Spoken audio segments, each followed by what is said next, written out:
வாங்கங்க, நெஞ்செலும்பு soup ரொம்ப சட்டுன்னு எப்படி செஞ்சிடலாம் அப்படின்னு பார்க்கலாம்.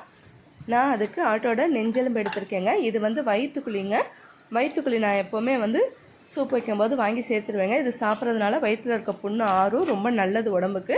அதோட நல்லி எலும்பு, ஈரல் சேர்த்துருக்கேன். கறி எதுவுமே சேர்க்கலைங்க. நெஞ்செலும்பு, நல்லி எலும்பு, ஈரல், வயிற்றுக்குழி அவ்வளோதாங்க சேர்த்துருக்கோம்.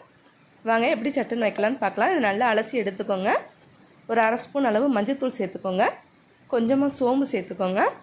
ஒரு கைப்பிடி அளவு சின்ன வெங்காயத்தை எடுத்து ரெண்டாக நறுக்கிட்டு அதில் சேர்த்துக்கோங்க. ஒரு சின்ன தக்காளி எடுத்து அதை பொடியாக நறுக்கிட்டு அதையும் அதில் சேர்த்துக்கலாம்.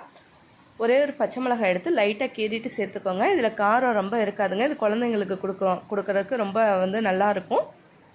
கருவேப்பிலை ஒரு கைப்பிடி சேர்த்துக்கோங்க. ஒரு செம்பளவு தண்ணி சேர்த்துருக்கேங்க.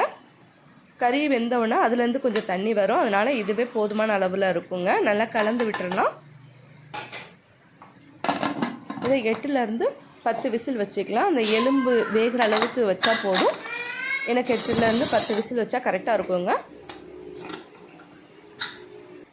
பாருங்கள், நல்லா வெந்து வந்துருச்சு எலும்பெல்லாம். நம்ம இதில் எண்ணெயே சேர்க்கலை. அந்த ஆட்டில் இருக்க கொழுப்பு அதில் எண்ணெய் மிதந்து வந்திருக்கு பாருங்கள். அவ்வளோதாங்க. இதில் கொஞ்சமாக உப்புத்தூள் சேர்த்துக்கலாம்.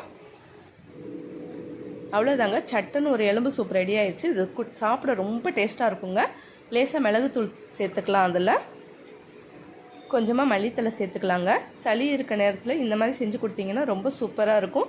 எப்போவுமே நாங்கள் மட்டன் வாங்கும்போது இந்த மாதிரி சூப்பு செஞ்சு சாப்பிட்டுட்டு மிச்சத்தில் தாங்க குழம்பு வைப்போம். இந்த மாதிரி செஞ்சு பார்த்துட்டு எப்படி இருந்துச்சுன்னு எனக்கு கமெண்ட்டில் சொல்லுங்கள். என்னோடய சேனல் உங்களுக்கு பிடிச்சிருந்துச்சின்னா லைக் பண்ணுங்கள், ஷேர் பண்ணுங்கள், மறக்காமல் சப்ஸ்கிரைப் பண்ணுங்கள். தேங்க்யூ.